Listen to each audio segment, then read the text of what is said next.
നമസ്കാരം. ശുഭദിനത്തിലേക്ക് എല്ലാവർക്കും സ്വാഗതം. ശ്വേതവരാഹകൽപ്പത്തിലെ 7ാമത്തെ ചതുർയുഗമായ വൈവസ്വത മന്വന്തരത്തിലെ 28ാമത്തെ ചതുർയുഗമാണ്. കലിയുഗം തുടങ്ങി 5126ാമത്തെ വർഷമാണ്. കലിദിന സംഖ്യ വരുന്നത് 18,72,468ാമത്തെ ദിവസമാണ്. ശ്രീകൃഷ്ണൻ സ്വർഗാരോഹണം ചെയ്ത ദിനം മുതൽക്കാണ് കലിയുഗം തുടങ്ങിയിട്ടുള്ളത് എന്നാണ് പ്രമാണം. അന്നേ ദിവസം മുതൽക്ക് എണ്ണി വരുന്ന കണക്കിലാണ് ഈ കലിദിന സംഖ്യ പറയുന്നത്. മലയാളത്തെ കൊല്ലവർഷ സമ്പ്രദായത്തിൽ 1201 ആണ്ട് ചിങ്ങമാസം 30-ാം തീയതിയാണ്. ശകവർഷം 1947 ഭാദ്രപദ മാസം 24-ാം തീയതിയാണ്. ഗ്രിഗോറിയൻ കലണ്ടർ അനുസരിച്ച് 2025 സെപ്റ്റംബർ 15 കൃഷ്ണപക്ഷമാണ്. കൃഷ്ണപക്ഷത്തിലെ നവമി തിഥിയാണ്. നവമി തിഥി ഉച്ചയ്ക്ക് നാളെ വെളുപ്പിനെ 1:31 വരെയുള്ള സമയത്താണ് നവമി തിഥിയുള്ളത്. നക്ഷത്രം മകയിരം നക്ഷത്രമാണ്. അത് രാവിലെ 7:31 വരെ മാത്രമേ ഉള്ളൂ. അതിനുശേഷം തിരുവാതിര നക്ഷത്രമാണ്. കരണം വരുന്നത് കഴുത കരണമാണ്. ഉച്ചയ്ക്ക് 2:15 വരെയുള്ള സമയത്ത് കഴുത കരണമുണ്ട്. നിത്യയോഗം വരുന്നത് വ്യതിപാത നാമ നിത്യയോഗമാണ്.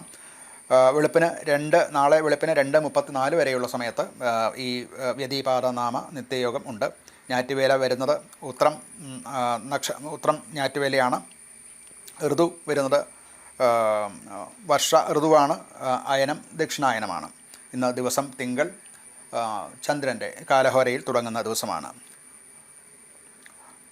ഇന്ന് രാവിലെ ഉദയം സംഭവിക്കുന്നത് 6:17:12 ഉദയം സംഭവിക്കുന്നു. അസ്തമയം സംഭവിക്കുന്നത് വൈകിട്ട് 6:20:55 ദിനമാനം വരുന്നത് 12 മണിക്കൂർ 3 മിനിറ്റ് 43 ദോഷകാലങ്ങളാകുന്ന രാഹു, ഗുളിക, യമകണ്ഠക കാലങ്ങളിൽ രാഹുകാലം വരുന്നത് രാവിലെ 7:47 തുടങ്ങി 9:18 വരെയുള്ള സമയത്താണ്. ഗുളികകാലം വരുന്നത് ഉച്ചയ്ക്ക് 1:49 തുടങ്ങി 3:19 വരെയുള്ള സമയത്താണ്. യമകണ്ഠക കാലം വരുന്നത് രാവിലെ 10:48 തുടങ്ങി 12:19 വരെയുള്ള സമയത്താണ്. 3 കാലങ്ങളും വർജ്യകാലങ്ങളാണ്. ആയതുകൊണ്ട് ശുഭകർമ്മങ്ങൾക്ക് വിധിച്ചിട്ടില്ലാത്തതാണ്. ഇന്ന് അഭിജിത് മുഹൂർത്തം വരുന്നത് 11:55 മുതൽക്ക് 12:17 വരെയും തുടർന്ന് 4 മിനിറ്റ് മധ്യം വർജിച്ച് 12:21 മുതൽക്ക് 12:43 വരെയുള്ള സമയത്താണ്.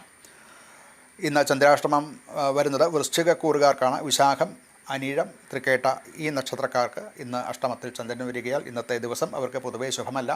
ഇന്ന് അവർ നൂതന സംരംഭങ്ങൾ തുടങ്ങുക, പ്രധാനപ്പെട്ട യാത്രകൾ ഇവയൊക്കെ ഒഴിവാക്കേണ്ടതാണ്.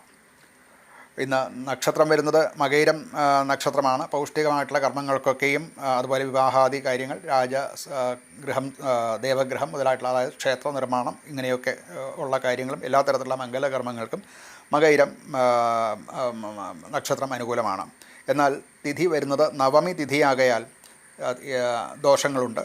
ഇന്ന് യുദ്ധം സംബന്ധിച്ചിട്ടുള്ള കാര്യങ്ങൾ, കലഹം, വിഷം, അഗ്നി, ശസ്ത്രം മുതലായിട്ടുള്ള കാര്യങ്ങളെ സംയോജിപ്പിച്ചിട്ടുള്ള കർമ്മങ്ങളാണ്. അല്ലാതെ ശുഭകർമ്മങ്ങൾക്ക് നവമി വിധിച്ചിട്ടില്ല. നമസ്കാരം.